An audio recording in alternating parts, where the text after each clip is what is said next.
Est-ce qu'on peut perdre du gras et prendre du muscle en même temps? C'est ce qu'on va voir dans cette nouvelle vidéo.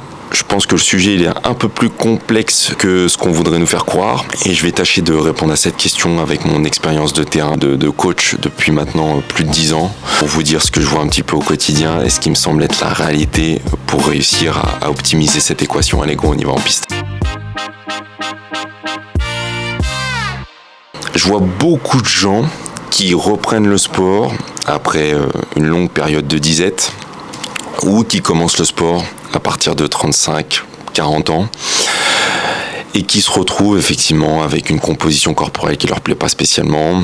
Ils veulent optimiser un peu leur capacité physique, ils sentent que c'est un peu en désuétude et ils veulent mettre un stop à cette défaillance entre guillemets physique en reprenant un petit peu le contrôle. Les programmes en 4, 6, 8 semaines qui vous promettent de perdre tant de kilos de gras et prendre tant de kilos de muscles pour optimiser votre composition corporelle, ça il y a véritablement des gens qui y croient. La réalité c'est quoi? La réalité c'est que pour perdre du gras et prendre du muscle, il y a beaucoup de leviers à actionner. Si on fait les choses dans l'ordre, le premier levier à actionner, à mon sens, avant même le sport, avant même la pratique sportive, c'est de regarder un peu son activité physique quotidienne. Est-ce que je vais au taf à pied? Est-ce que je vais au taf en vélo? Est-ce que je vais au taf en voiture? Déjà, ça va faire une grosse différence. Ça, je sais que c'est pas évident, mais c'est peut-être quelque chose qu'il faut regarder. Le deuxième point, effectivement, à regarder quand on souhaite perdre du gras et prendre du muscle en même temps, c'est la partie entraînement.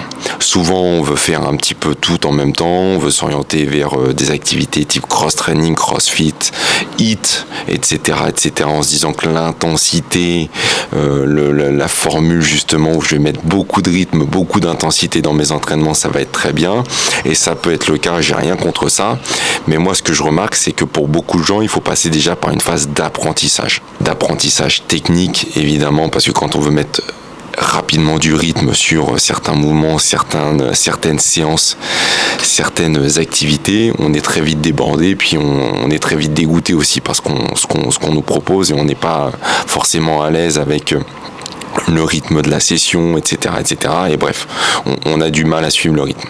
Donc dans un premier temps, à mon sens, il faut faire des choses simples.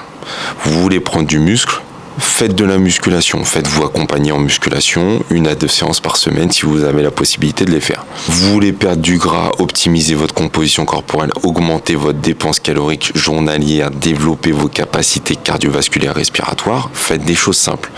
Allez courir de manière progressive, faites du vélo, faites de la natation, ce que vous voulez, une modalité qui vous permet de consommer entre guillemets des calories et en même temps de développer vos capacités cardiovasculaires, cardio-respiratoire. Maintenant, il ne faut pas être dupe, il faut prendre en compte son niveau, son état physique entre guillemets et de se dire qu'effectivement, il y a peut-être des profils qui vont être un peu plus complexes que d'autres. Votre profil, votre expérience sportive, votre age training va avoir une importance cruciale sur votre capacité à perdre du gras et prendre du muscle, ça c'est évident. Si vous avez 30 kilos de trop à perdre parce que vous avez complètement mis le sport et toute activité physique de côté pendant de longues périodes de temps, alors que si vous avez un profil plutôt mince, juste avec un petit peu de bedaine, effectivement, l'aspect musculation sera peut-être prioritaire en fonction de votre composition corporelle, plutôt que de chercher à perdre du gras en voulant sécher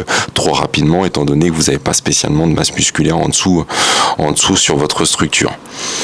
C'est d'ailleurs un profil que je vois régulièrement, c'est des personnes qui veulent sécher alors qu'ils sont pas spécialement gros entre guillemets, mais qui veulent perdre absolument leur poignée d'amour, leur petit bidon, alors qu'ils sont tout simplement pas assez musclés, qu'ils n'ont pas mis d'attention particulière sur leur structure musculaire, et à mon sens ça devrait être la priorité.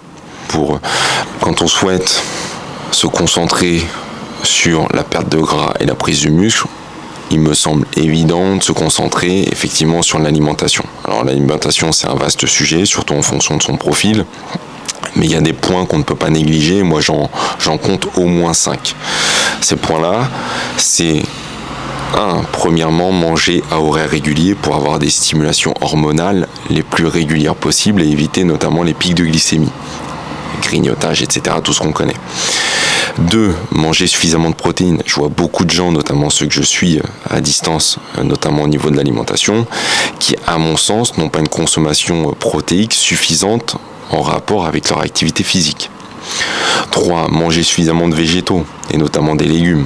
Je vois beaucoup d'assiettes, pareil, parce que les gens m'envoient leurs assiettes au quotidien, où ça manque clairement de légumes. Les légumes, ça reste, à mon sens, la base pour réguler ce qu'on appelle l'équilibre acido-basique, notamment de votre repas, pour avoir suffisamment de vitamines, de minéraux, pour réguler aussi la satiété, pour les fibres, etc. Enfin, on connaît tous les bénéfices de manger des légumes, notamment bio, pour l'alimentation et notamment pour la perte de gras. 4, manger des glucides, ce qu'on pourrait appeler les féculents, ce qu'on pourrait appeler les sucres de manière globale, en rapport avec sa dépense calorique journalière. Si vous ne marchez pas, si vous restez assis quotidiennement et que vous mangez des tonnes de pâtes, de riz, de pain et de brioche, ça semble évident que vous allez prendre du gras. Et 5, c'est un truc que je répète très très régulièrement, c'est manger à chaque repas vos 3 macronutriments, protéines, glucides, lipides, à chaque repas. Une source de protéines, une source de glucides, de sucre entre guillemets, et une source de lipides, de gras à chaque repas pour, encore une fois, réguler le plus possible l'impact glycémique de votre alimentation, de vos repas sur votre physiologie. Et après seulement, on pourra parler de calories, on pourra parler de, effectivement, je mange moins de calories. Mais déjà, se concentrer sur ces points-là, se concentrer aussi, bien évidemment, j'en ai pas parlé, sur la qualité de ce que l'on mange, sur la qualité des aliments que l'on va consommer, que l'on va acheter brut, pas transformé, et ne pas faire l'inverse. La problématique que je vois aujourd'hui, c'est qu'il y a beaucoup de gens qui se concentrent sur l'inverse, c'est-à-dire qu'ils vont se concentrer sur je mange moins de calories mais sans regarder la qualité, sans regarder la composition de ce que je mange, et je vais faire en sorte d'être dans un calcul purement mathématique mais avec des réactions hormonales qui vont être totalement délétères sur le moyen et long terme. Ça, c'est ce qu'on veut absolument éviter. Vous l'avez compris, pour perdre du gras et prendre du muscle, c'est plusieurs éléments qu'il faut prendre en compte. Bien évidemment, il n'y a pas de réponse universelle, bien évidemment, il n'y a pas de réponse générique, mais il y a des actions à poser, il y a des actions à mettre en place qui sont très simples, mais qui vont demander, encore une fois, du temps. Et il n'y a que sur le moyen et long terme que vous réussirez à atteindre vos objectifs, et ça ne sera pas en 4, 6, 8 semaines pour la plupart des gens que je peux voir au quotidien, parce que ça fait tout simplement trop longtemps que vous êtes dans cette dérive naturelle, peut-être même inconsciente, qui ne vous pousse pas justement à optimiser votre composition corporelle. Prenez le temps d'observer un petit peu votre activité quotidienne. Est-ce que vous marchez? Est-ce que vous faites du vélo? Est-ce que vous allez au travail en voiture? Est-ce que vous êtes la plupart du temps assis, ou est-ce que vous êtes relativement actif? Est-ce que vous êtes relativement actif?